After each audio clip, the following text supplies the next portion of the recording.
Amém, irmão? Então abra a tua Bíblia comigo aí em Colossenses capítulo 2. O texto é grande. Colossenses capítulo 2. Mas eu quero ler. Começando junho, hoje é dia 2.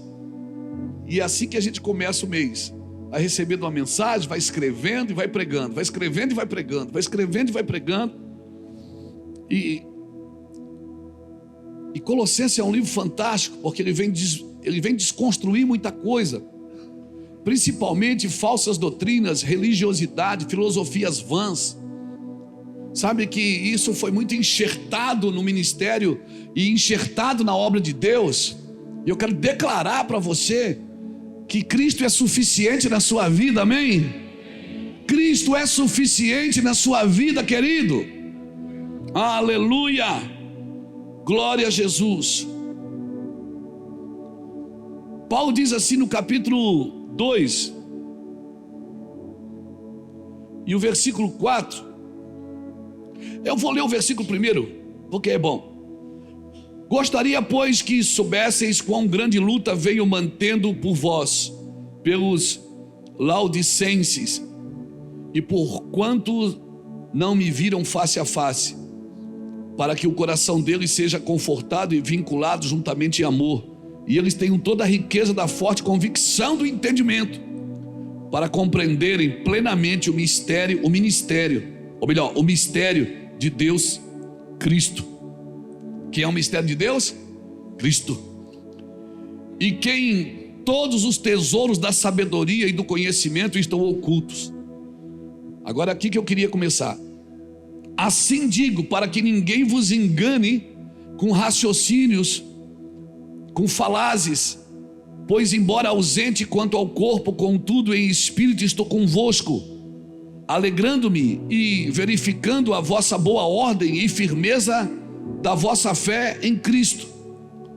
Ora, como recebeste Cristo Jesus o Senhor, assim andai nele, radicados e edificados e confirmados na fé, tal como foste instruído, crescendo em ações de graças.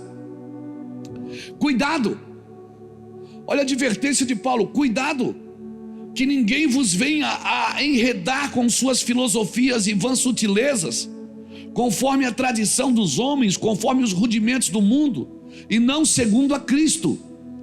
Porquanto nele habita corporalmente toda a plenitude da divindade, também nele estáis aperfeiçoados. Ele é o cabeça de todo principado e potestade. Nele também fostes circuncidados, não por intermédio de mãos, mas no despojamento do corpo da carne, que é a circuncisão de Cristo, tendo sido sepultado juntamente com ele no batismo, no qual igualmente foste ressuscitado, mediante a fé no poder de Deus, que o ressuscitou dentre os mortos. E a vós, outros, que estáveis mortos pelas vossas transgressões e pela incircuncisão da vossa carne, vos deu vida juntamente com ele, perdoando todos os nossos delitos, tendo cancelado. Ele não só perdoou, como ele cancelou o escrito de dívida que era contra nós e que constava de ordenanças, o qual não era prejudicial, removeu inteiramente, cravando-o na cruz e despojando os principados e potestades publicamente, os expôs ao desprezo, triunfando-os dele na cruz. De novo, Paulo diz: ninguém, pois, vos julgue por causa de comida e bebida, ou dia de festa, ou lua nova, ou sábado, porque tudo isso tem sido sombra das coisas que haviam de vir, porém o corpo é de Cristo. Ninguém se faça árbitro contra vós outros, pretextando humildade e culto dos anjos, baseando-se em visões enfatuadas, sem motivo algum na sua mente carnal, e não retendo a cabeça, da qual todo o corpo, suprido e bem vinculado por suas juntas e ligamentos, crescem, e o crescimento que procede de Deus. Se morreste com Cristo, Olha, cristão, se morreste com Cristo para os rudimentos do mundo, porque, como se vivesseis no mundo, vos sujeitais a ordenanças, não manuseis isto, não proves aquilo, não toques naquilo outro, segundo os preceitos e doutrinas dos homens, pois que todas estas coisas com o uso se destroem. Tais coisas com efeito têm aparência de sabedoria,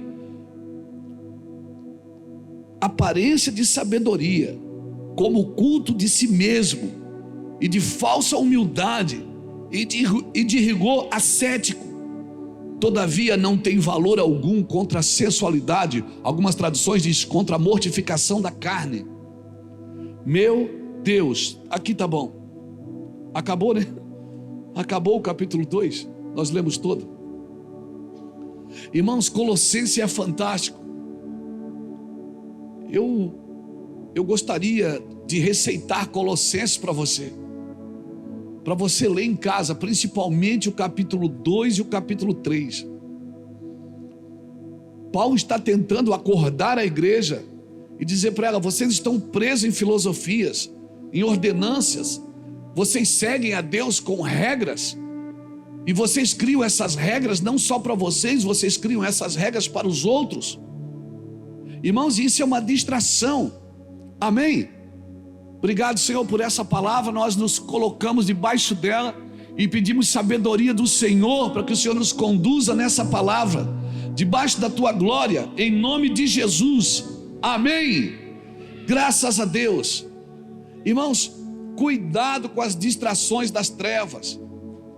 Você viu aqui que tem por desculpa filosofias vãs sutilezas, que tem cara de piedade, mas não é piedade, que tem cara de sabedoria, mas não é sabedoria, baseado nas regras, que serve a Deus mais com medo do diabo do que amor a Jesus Cristo. Sabe, cuidado com as distrações das trevas. E sabe o que eu tenho visto nesses dias? É que essa distração está sendo usada pelos crentes e tem contribuído para que a igreja seja desviada do propósito.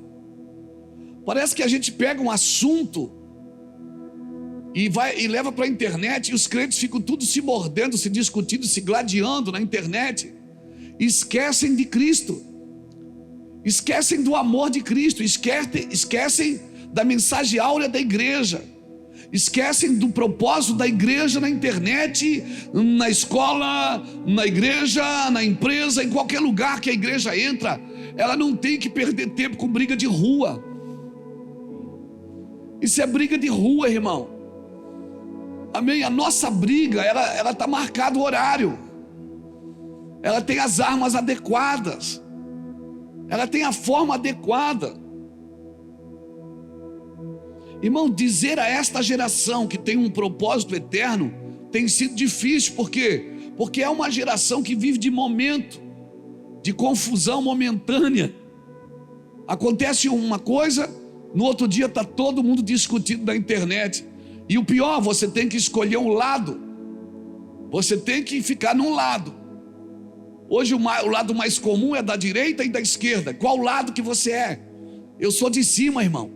Eu quero salvar os dois lados. É claro que por causa da família, por causa da comunhão, a gente comunga com um lado melhor do que o outro. Mas nós queremos salvar os dois lados. Eu fico imaginando, as coisas acontecem, se acontece um problema, se acontece um caos, como diz aqui no sul, se acontece um crime, se acontece uma reportagem, as pessoas ficam discutindo, crente perdendo tempo com discussões tolas,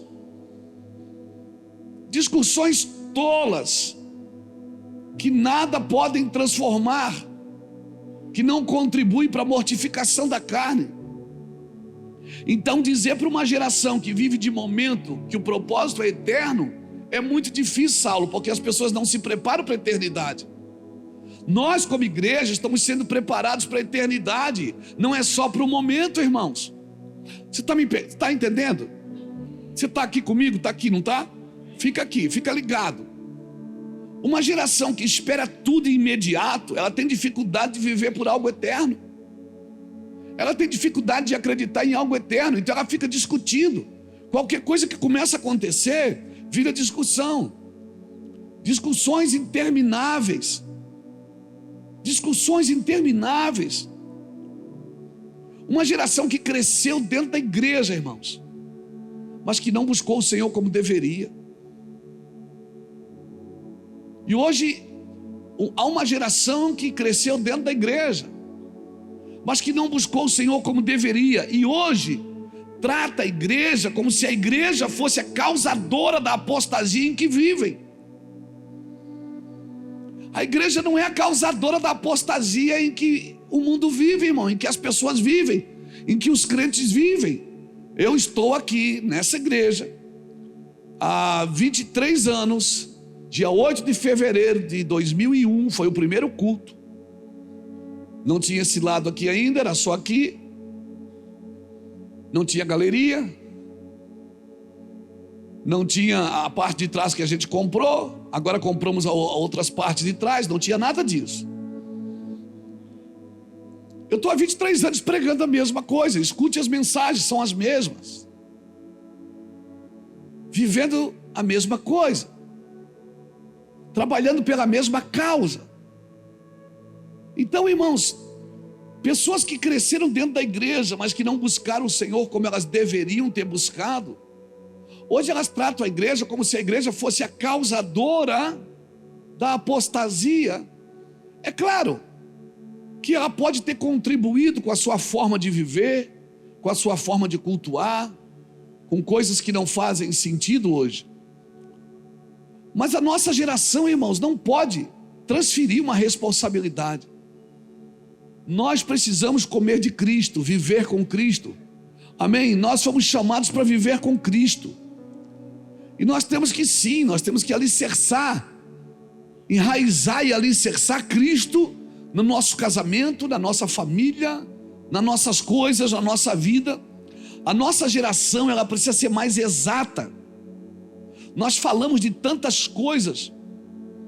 Às vezes eu me assusto, como a gente viaja muito, a gente está muito fora às vezes daqui. Eu tenho estado em muitos altares, em muitos púlpitos, em muitas cidades. E às vezes eu vejo pessoas falando tantas coisas, mas não falam o que é preciso ser falado. E se uma geração perder a noção do que é óbvio, ela vai perder a noção do Evangelho. O Evangelho é algo óbvio, irmãos. E o óbvio precisa ser dito. Cristo ainda é a ressurreição. Cristo ainda é a vida. Amém? Amém, irmãos? E é interessante, eu estava lendo hoje Romanos capítulo 2, o versículo 1, Romanos capítulo 2, do versículo 1 ao versículo 6, eu até escrevi aqui, está assim. Olha o que diz na versão transformadora. Talvez você pense que pode condenar esses indivíduos, porque se você ler o capítulo 1 de Romanos, você vai ver Deus falando, né, de homens que adoraram a criatura em vez de adorar o Criador. E ele fala que esses homens foram entregues às suas paixões infames, homem com homem, mulher com mulher, está na Bíblia. Só que daí você lê aquilo, você diz, está aqui na Bíblia. Aí no capítulo 2 Deus diz, mas você que fica falando dessas pessoas, olha o que ele diz. Talvez você pense que você pode condenar esses indivíduos, mas é igual a eles e não tem desculpa. Quando diz que eles deveriam ser castigados, condena a si mesmo, porque você que julga os outros pratica as mesmas coisas. E sabemos que Deus, em sua justiça, castigará todos os que praticam tais coisas. Uma vez que você julga os outros por fazerem essas coisas, o que leva você a pensar que evitará o julgamento de Deus ao agir da mesma forma? Não percebe, olha isso, irmãos, não percebe, eu estou lendo o capítulo 2 de Romanos, do versículo 1 ao 6, não percebe quanto ele é bondoso, tolerante e paciente com você? Sabe o que Paulo está dizendo? Deus foi tão paciente com você, tão amoroso para te salvar, e agora você fica criando caminhos para os outros que nem você foi salvo por eles. É isso que Paulo está tentando me dizer. Está dizendo, você não percebe que Deus é bondoso? que Deus é carinhoso, é paciente, é tolerante, não vê que essas manifestações da bondade de Deus visam levá-los ao arrependimento? Deus está dizendo o seguinte: sabe o que eu estou fazendo? Eu queria que eles se arrependessem, mas por causa da tua ira, eles não se arrependem. É isso que eu quero falar nessa noite. Arrependimento pela ira não transforma a vida de ninguém. O arrependimento tem que ser pelo amor. Mas por causa do seu coração rebelde, você se recusa a abandonar o pecado, acumulando ira sobre si mesmo. Pois o dia da ira se aproxima, quando o justo juiz de Deus se revelará. Ele julgará a cada um de acordo com os seus atos. O que é que eu aprendo aqui, Paulo? Eu aprendo aqui que nós queremos que as pessoas se arrependam, mas um arrependimento causado pela nossa ira, não pelo nosso amor. Então eu não posso ser um pregador, eu estou irado contra o pecado. Não é a tua ira que salva as pessoas, é o teu amor que constrange. Pegou? Você está pegando? É isso que Paulo está tentando dizer para os colossenses. Ele diz: vocês criaram tantas regras, filosofias vãs, sutilezas, que agora eu quero salvar as pessoas através de vocês, eu não consigo. Em outras palavras, vocês ficaram muito religiosos e muito chato. Na linguagem Luiz Herminiana, vocês ficaram muito religiosos e muito chato. Você que decide quem toma ceia, quem não toma, você que escolhe quem senta e quem não senta, você que decide. Não, não é você que decide, meu irmão. O Senhor está dizendo: Cristo é suficiente. Amém? E Deus quer selar o coração de cada cristão com muito amor, com muita sabedoria. E quando você abraçar alguém, amar alguém, certamente essa pessoa vai ser constrangida por amor, não por ira. Nós queremos que as pessoas se arrependam, mas um arrependimento pela nossa ira, não pelo amor. Arrependimento gerado pela ira não transforma pessoas. Por isso que o amor tudo sofre, tudo crê, tudo suporta, mas ele jamais acaba. Só uma pessoa amada, irmãos, ela pode se arrepender. Como é que é, pastor? Só. Você lembra do filho pródigo? O cara pegou o dinheiro do pai e disse: pai, eu quero a minha herança. O pai dividiu. Ele foi, gastou tudo. Quase quebrou o pai. Foi lá, gastou tudo. Tentou comer com os porcos, não conseguiu. Até os porcos não queriam ele no curral.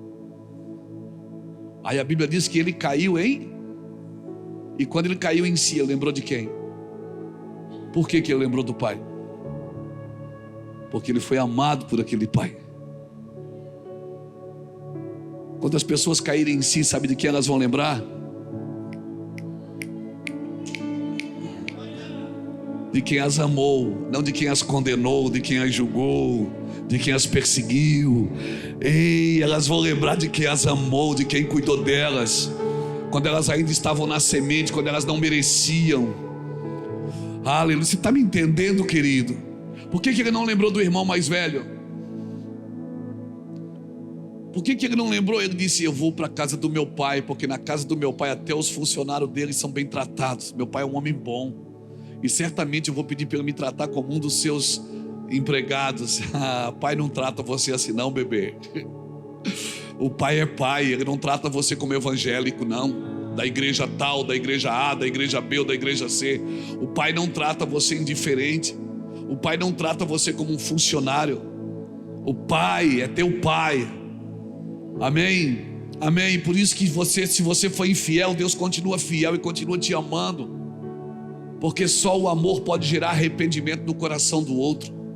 Só uma pessoa que é amada, que é cuidada, pode gerar arrependimento no coração dela. Aleluia! E nós cobramos um amor do mundo, que quem tem que ter esse amor somos nós. Cara, se você ler Romanos capítulo 1, você vai ver Deus falando tantas coisas sobre idolatria, sobre homossexualidade, falando que a ira de Deus dos céus se manifesta, a ira de Deus pelos filhos da impiedade. Bota aqui para mim Romanos 1, versículo 18. Bota, coloca ali, Romanos 1, 18. A ira de Deus se revela do céu contra toda a impiedade e perversão dos homens que detêm a verdade pela... Quem é que detém a verdade? Quem é que pode deter uma verdade? Quem tem ela. E quem é que tem a verdade? Quem é que tem a verdade, irmãos? É a igreja, os filhos. Você acha que Deus está irado com o mundo? Não, Deus está dizendo: eu estou com raiva de vocês, porque vocês detêm a verdade pela prática da injustiça. A minha bronca é com vocês, que vocês sabem a verdade e vocês deveriam praticá-la. Você acha que Deus Deus está muito depressivo? Deus está triste com o bandido? Você acha que Deus está depressivo com alguém? Você acha que tem alguma religião que ofende a Deus? Sabe quem ofende a Deus? É quem tem uma verdade e não pratica. Dos céus, a ira de Deus se revela do céu contra toda a impiedade e perversão dos homens que detêm a verdade pela injustiça. Ninguém pode deter uma coisa que não tem. Quem detém é quem tem. E se você tem uma verdade e você já conheceu ela e ela já te libertou, o que é que você tem que fazer com essa verdade, meu irmão? Você tem que ajudar todo mundo e salvar todo mundo. Não é você que decide quem senta ou quem não senta. Não é você que decide. Mas a gente quer ver primeiro a maldição, a gente quer ver primeiro o pecado do outro, a gente quer ver primeiro o crime do outro, a gente quer ver primeiro o problema do outro. E a gente tem uma verdade e a gente deveria pegar as pessoas pela mão. Ela dizia assim: eu sou um imundo. Eu disse: não, mas eu tenho uma verdade. Eu queria te ajudar na sua imundícia. Eu queria te ajudar no seu pecado. Eu queria te ajudar. Eu tenho uma verdade. Então você tem uma verdade, cristão. Aleluia. Você tem uma verdade, aleluia. Então não detenha a verdade. Põe ela na mesa, deixa todo mundo comer. Nós precisamos de um arrependimento baseado em sua justiça, em sua misericórdia, em sua vontade. Não é um arrependimento baseado nas minhas imposições. Não sou eu que imponho para que a pessoa se arrependa. A pessoa precisa ser tão constrangida com o meu amor por ela, que vai chegar uma hora, irmãos, que vai chegar uma hora que ela vai se interessar por aquilo que eu tenho. Eu me lembro, irmãos, assim que a gente converteu, a gente ia na casa dos parentes, nas festas da família, e eles lá bebendo, fumando e contando história e arregaçando todo mundo, falando mal e tal. E a gente chegava, eles riam da gente. Tinha uma festa, uma vez eu fui numa festa da nossa família, eles pegavam assim, enchiam o copo de bebida, bebe aí, Luiz. Vai dizer que você não bebe. Deus bebe, Jesus bebia vinho, por que você não pode beber? Eu disse: não, eu não. Bebe aí. E ficava brincando. Irmão, à medida que eu fui andando em Deus, sabe? Chegou um tempo que eu ia nas festas e tinham vergonha de mim. A gente entrava, eles ficavam apavorados. E todo mundo bêbado na festa dizia assim para mim: ô Luiz, ora pelo alimento? Eu digo: oro.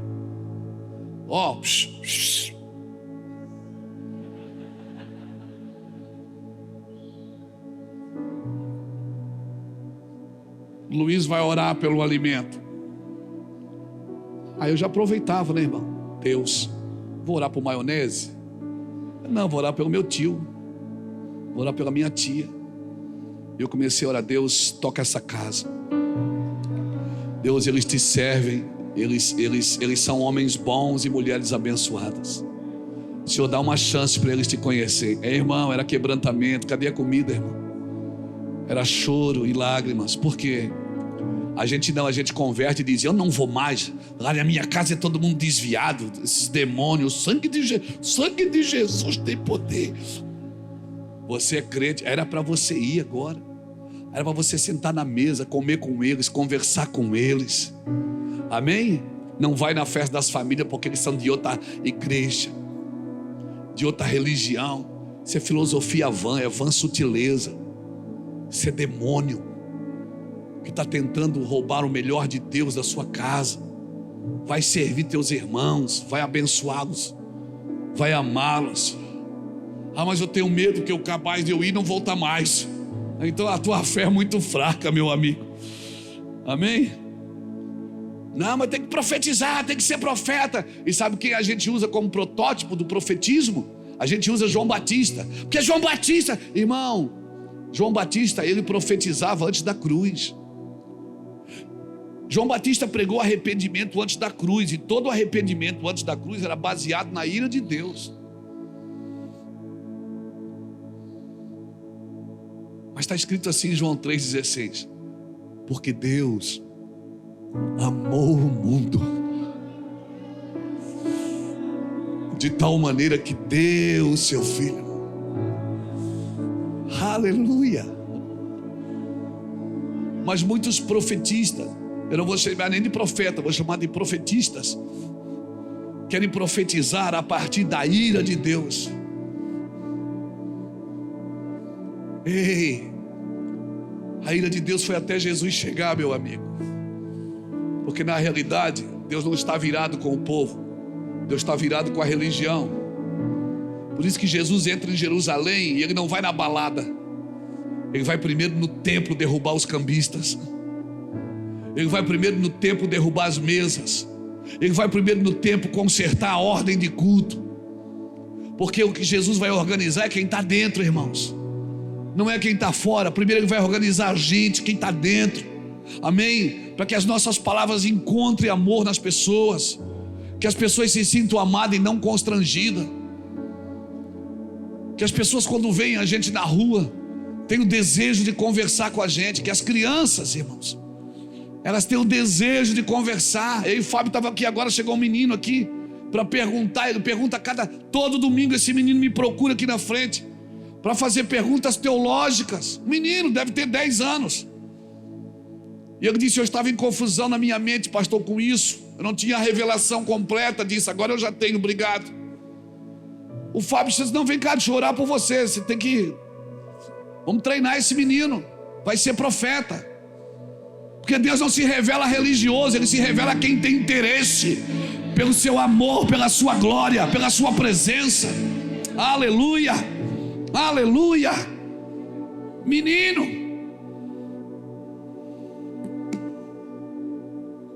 depois da cruz, irmãos, o arrependimento, ele é por amor. Eu e você precisamos desarmar. Nós somos cristãos armados ainda, armados com a nossa religião evangélica. Eu sei, irmão, eu sei que avivamento, que arrependimento precisa estar firmado na confissão de pecado, na obra completa da cruz, na supremacia de Cristo. Eu sei disso, irmão, não sou ignorante. Eu sei que sem Cristo nada podeis fazer, mas nós precisamos representar isso melhor.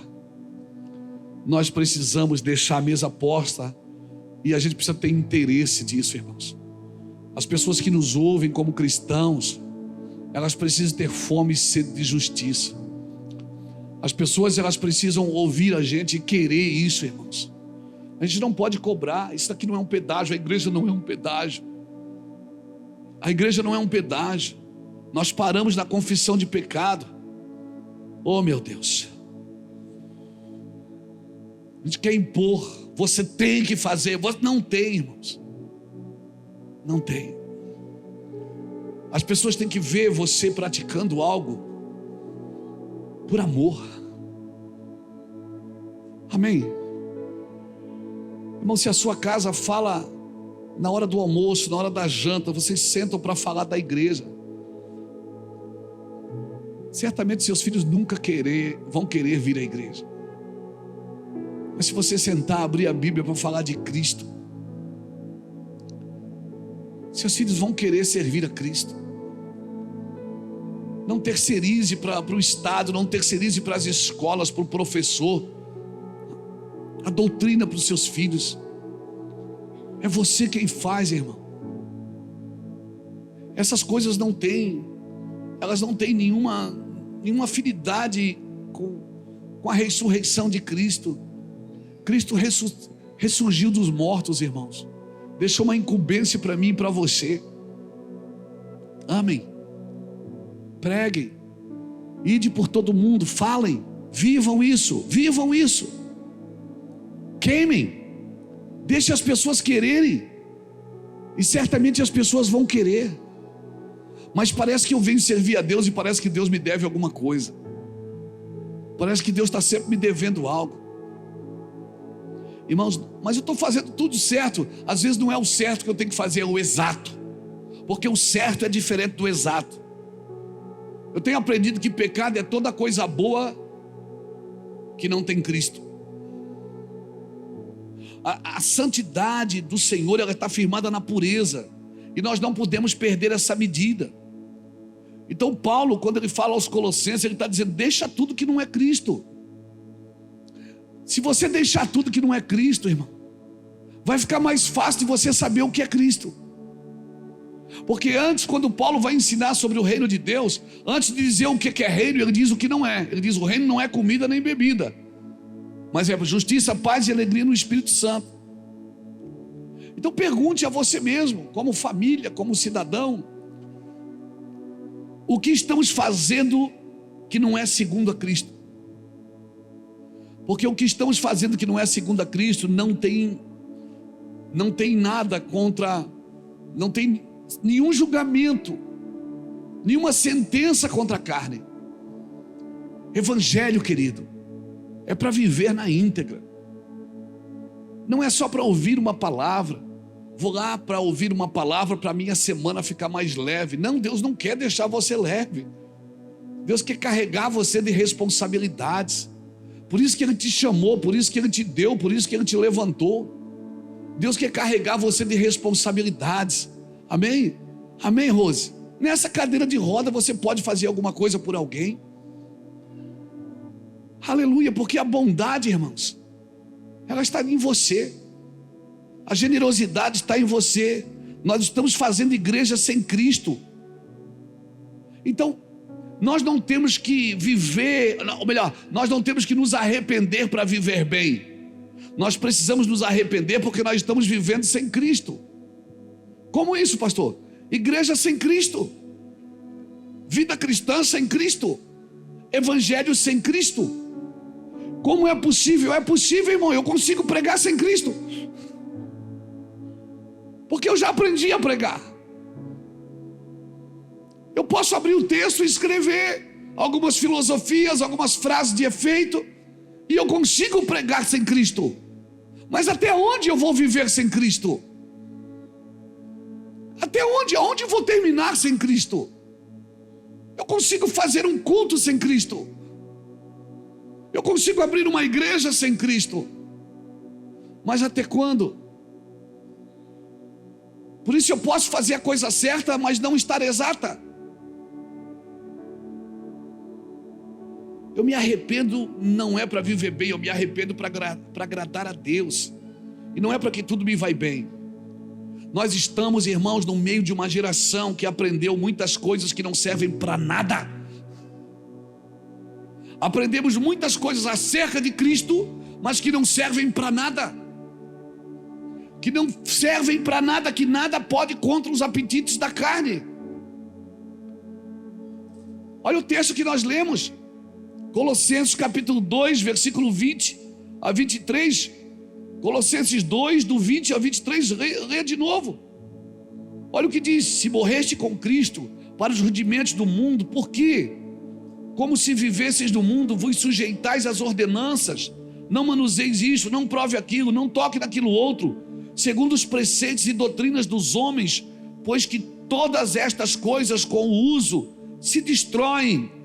Tais coisas, com efeito, têm aparência de sabedoria, como o culto de si mesmo, e de falsa humildade, e de rigor ascético. Todavia não tem valor algum contra os apetites da carne, ou contra a sensualidade. Não tem. O que que Paulo está tentando me dizer? Você criou muita coisa boa, você fez muita coisa certa, mas isso não vai transformar você numa nova criatura. O evangelho, irmãos, é para nos transformar numa nova criatura. Amém?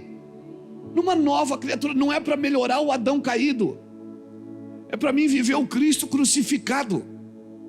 Por isso eu preciso analisar a minha vida e ser radical comigo. Mas eu sou radical com os outros e tolerante comigo. Eu faço o que eu quero e acho que não deixo ninguém se meter na minha vida.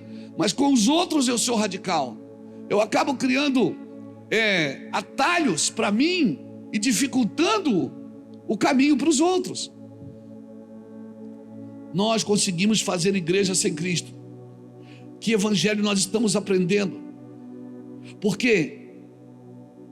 Porque se você ouve o evangelho e você não tem desejo pela cruz, você não tem desejo pelo Cristo vivo, pela ressurreição, pela eternidade, irmãos, o nosso evangelho não está causando efeito. Você está ouvindo isso do pastor da igreja. E eu sei que mensagens como essa é muito difícil até de falar, por isso que eu prefiro quando é eu mesmo que falo. Por quê? Porque nós precisamos viver um evangelho, porque se a gente aprender a ficar muito tempo na igreja sem transformação, a gente acostuma. E a gente acostuma. E a gente acostuma. E mais nenhuma palavra causa efeito em mim. Estou impermeável. Nenhuma palavra mais me causa confronto. Se eu passo um tempo no Senhor sem ser transformado, se eu não busco transformação, pastor, mas o que é que eu preciso ser transformado? Eu não sei. Cada um julga a si mesmo. Cada um sabe, e todos nós lutamos contra alguma coisa. Um com orgulho, o outro com a vaidade, o outro com apetite sexual, o outro com pornografia, o outro com vícios, o outro com ira. Todo mundo aqui luta com alguma coisa. Ninguém aqui está sem problemas. Todo mundo aqui tem um BOzinho para resolver. Eu não sei o que você e eu precisamos fazer. Eu sei o que eu preciso fazer, mas eu não sei. Então eu vou pregando o evangelho. Que evangelho nós estamos aprendendo sem cruz? Quando ele diz: pegue a sua cruz e siga-me. Se alguém quer me seguir, primeiro faz o quê? Negue-se a si mesmo. Porque às vezes eu quero levar minha cruz, mas eu quero levar do meu jeito. Se alguém quer vir após mim, primeiro, negue-se a si mesmo. Segundo, tome a sua cruz e siga-me. Agora, como que eu vou pegar uma cruz sem negar a mim mesmo? Tem coisas que às vezes passa batido. Por exemplo, sujeitai-vos a Deus, resisti ao diabo e ele... Mas para mim resistir ao diabo, primeiro eu tenho que fazer o quê? Me sujeitar a Deus. Eu não posso entrar num confronto com as trevas se eu não estou sujeito aos céus. Sujeitai-vos a Deus, resisti ao diabo e ele fugirá de vós. Então eu tenho que estar sujeito a Deus primeiro. Eu tenho que estar submisso à vontade de Deus. Então eu posso ir para a guerra. Então eu posso dobrar a camisa e ir para cima. Por quê? Porque eu estou sujeito a Deus. Eu tenho forças para lutar. O problema é que tem pessoas que elas querem entrar em batalhas, mas elas não estão sujeitas a Deus. E aí quando você entra em batalha que você não está sujeito a Deus, irmão, é a palavrinha mágica que a gente gosta muito de falar: retaliação. Sabe por que tem retaliação? Porque pessoas não estão sujeitas a Deus, elas estão brigando com as trevas em trevas. Eu não posso estar em trevas se eu quero lutar com as trevas. Por isso eu preciso estar na luz, porque acendeu a luz, as trevas são dissipadas. Eu só posso estar em trevas, só posso entrar numa guerra com as trevas se eu estiver na luz. Então a cruz é terrível, amém? É terrível, não é? Mas até morrer, depois que morre, ressuscita, meu amigo. Cutuca alguém que está do seu lado e diz: é só 3 dias, depois passa.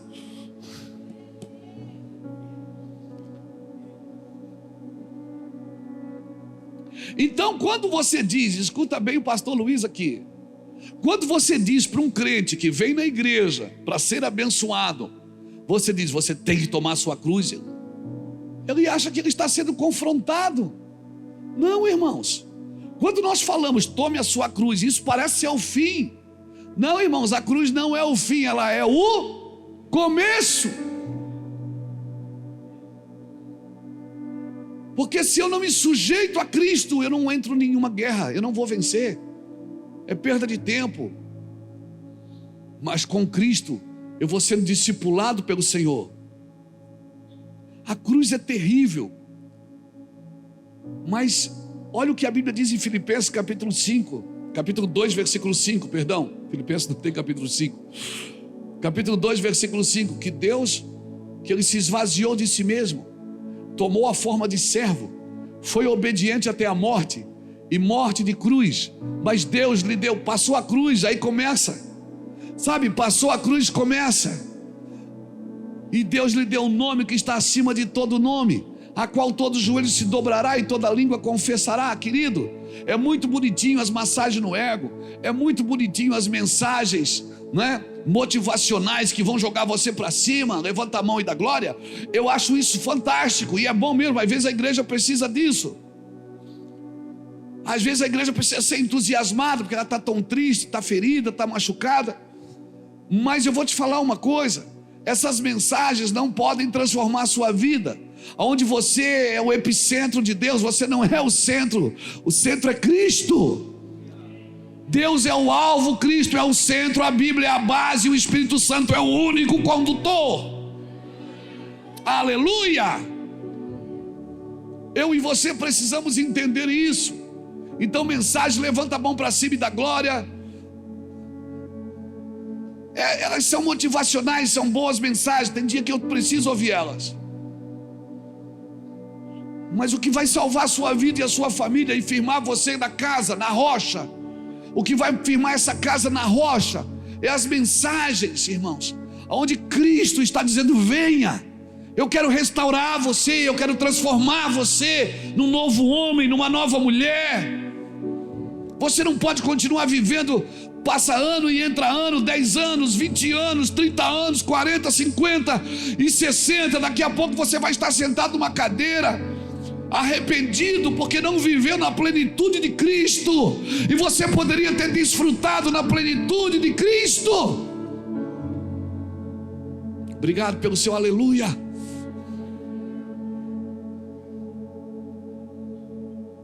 Então, querido, minha preocupação não é agora. O evangelho não é para livrar você do sofrimento presente, é para livrar você do sofrimento eterno. Então a gente faz tudo no culto para livrar a pessoa do problema hoje. E Deus está dizendo: não, hoje ela precisa passar por isso, porque para onde eu quero levá-la, ela precisa superar algumas coisas. Oh, meu irmão, você está me entendendo, querido? Minha preocupação é só essa. A verdade de Deus. Há uma diferença entre o certo e o exato. Tem até 2 traduções para a palavra verdade. Me ajudem aí os teólogos de plantão. A Aletheia e a Faleia. É isso? Da palavra verdade. Que quer dizer o quê? Verdade moral e verdade exata de Deus. Então você pode estar fazendo uma verdade, mas não é a verdade exata de Deus. Não é a verdade moral de Deus. Não, mas é legal, mas não é moral.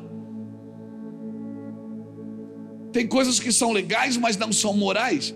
E Deus trabalha com a moral. Então são verdades exatas. Nós escutamos muitas coisas certas, mas não são exatas. Não são verdades moral, nem são verdades exatas de Deus. Porque é o único exato de Deus quem é? Quem é a imagem exata? Quem é o primogênito da criação? Quem é a manifestação exata do Deus vivo? Só Jesus. Então sem Jesus eu não vivo uma verdade exata. Eu conheço a verdade? Não, eu não conheço. Eu ouvi a verdade, mas eu não conheço. Eu conheço não é quando eu ouço e estudo. Eu conheço quando eu pratico.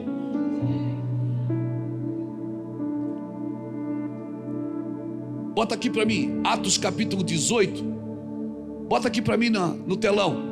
Atos 18, versículo 24 a 28. Nesse meio tempo, chegou em Éfeso um judeu natural de Alexandria chamado Apolo, homem eloquente e poderoso nas escrituras. Era ele instruído no caminho do Senhor e sendo fervoroso de espírito. Ele pregava ou não pregava? Ele era bom ou não era? Ele era fervoroso ou não era? Sendo fervoroso de espírito, falava e ensinava com precisão. Era preciso ou não era? A respeito de Jesus, conhecendo apenas o batismo de João. Aí vamos. Ele, pois, começou a falar ousadamente na sinagoga. Era um pregador ousado ou não era? Era preciso ou não era? Era eloquente ou não era? Porém, aí começa. Porém, Priscila e Áquila tomaram-no consigo e com mais exatidão lhe expuseram o caminho de Deus. Vai lá. Acabou aí? Não tem o 28? Não tem o 28? Não, né? Tem.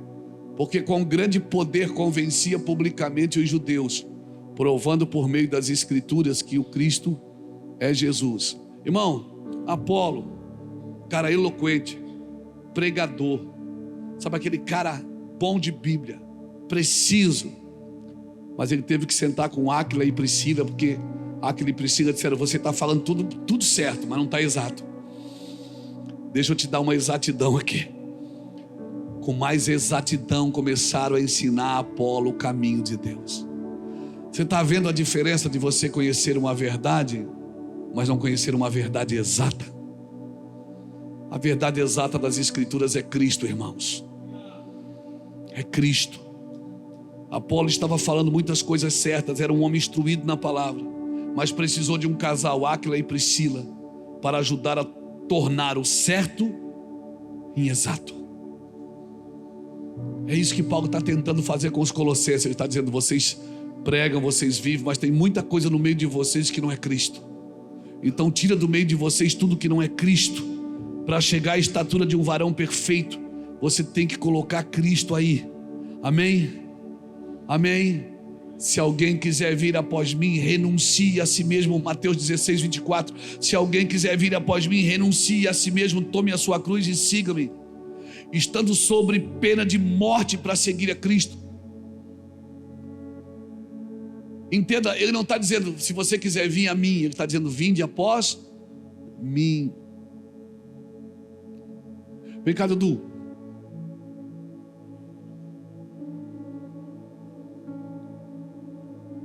Quando Deus chamou o Dudu, ele pesava 200 quilos, né, Dudu? Estou brincando. Quando Deus chamou o Dudu, Deus disse assim: vinde a vós que estás cansado e sobrecarregado. O que é que custou isso para o Dudu? Nada. Deus disse: vinde a mim. Esse trabalho de ir a Ele não te custa nada. Mas depois de um tempo Deus disse assim para o Dudu: vinde após mim,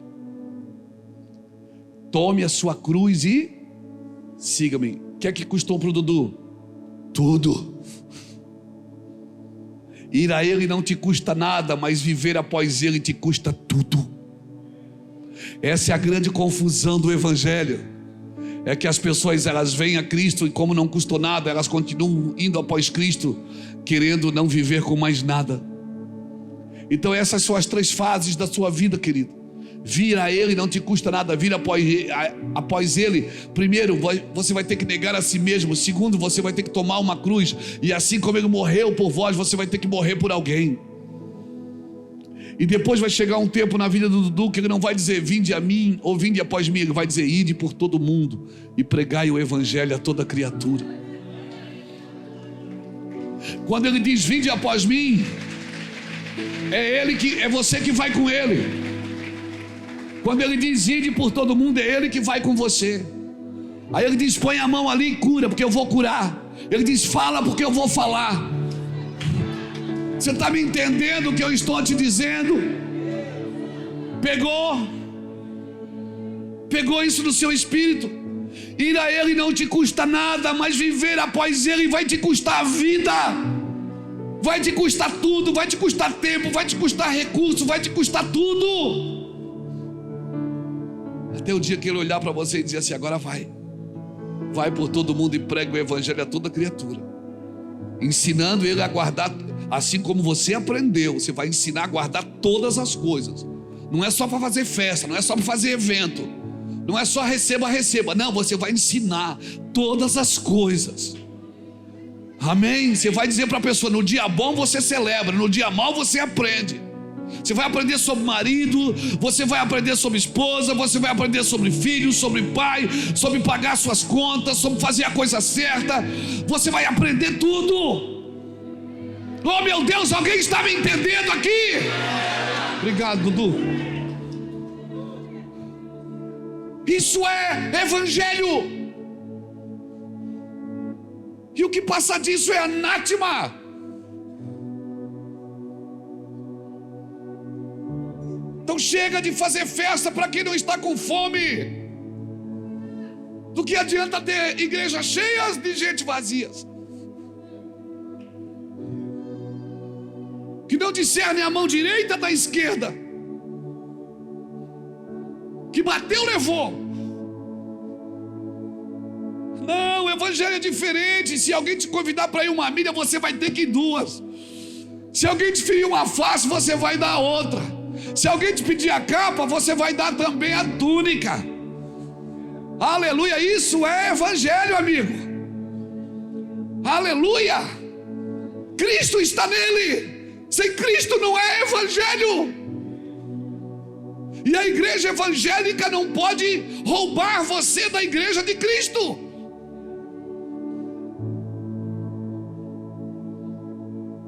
Por isso a igreja evangélica não pode se distrair com coisas que não tem Cristo nelas.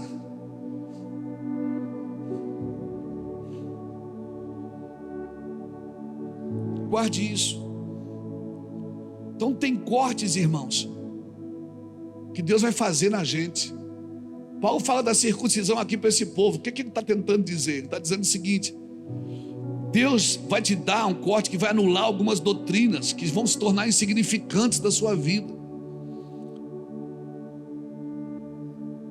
Por que você acha que Abraão teve que circuncidar? Porque ele contaminou o canal com Agar, irmãos. O canal que traria promessa. Deus está limpando o canal de Gerar. Paulo está dizendo assim: a circuncisão agora é no coração. E por isso Deus está limpando o nosso coração, circuncidando a gente, o nosso coração. Por isso não viva o evangelho sem Cristo, irmãos. Não viva. O evangelho sem Cristo, ele é pesado, porque ele é baseado na ira. O evangelho sem Cristo, você vai estar sempre de mal com alguém, sempre triste com alguém, sempre decepcionado com alguém, sempre frustrado com alguém. E quer saber o que eu acho? Eu acho que não é só eu que acho, irmão. Um povo que não se frustra, um povo que não se decepciona, um povo que não se fere, é um povo fraco, é um povo mimimi, é um povo Nutella. Amém, irmãos? O povo que tem diplomas, mas não tem cicatrizes. Você tem que ser marcas de superação. Você superou algo, porque quando você supera algo, você tem o que dizer para alguém que está passando a mesma coisa. Ei, nenhum homem vai ver a glória de Deus sem viver uma vida de superações. Você vai superar a enfermidade, você vai superar a necessidade, você vai superar calúnia, você vai superar engano. Ei, você vai superar traições, você vai superar. E quando você superar, não fica duro não, fica maduro. Porque só um homem maduro, uma mulher madura tem a condição de estender a mão para ajudar alguém. Homens duros, irmãos, eles não são acessíveis. Por isso Deus permite às vezes a sua casa balançar, porque você só vai pregar onde você já foi pregado.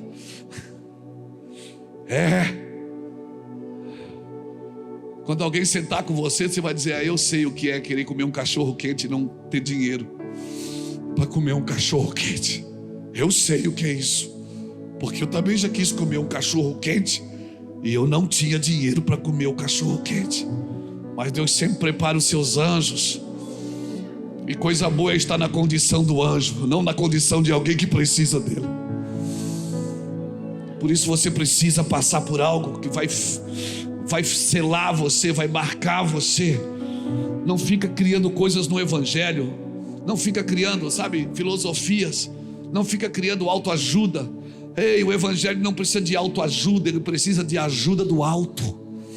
É isso que o evangelho precisa, ajuda do alto, não é autoajuda.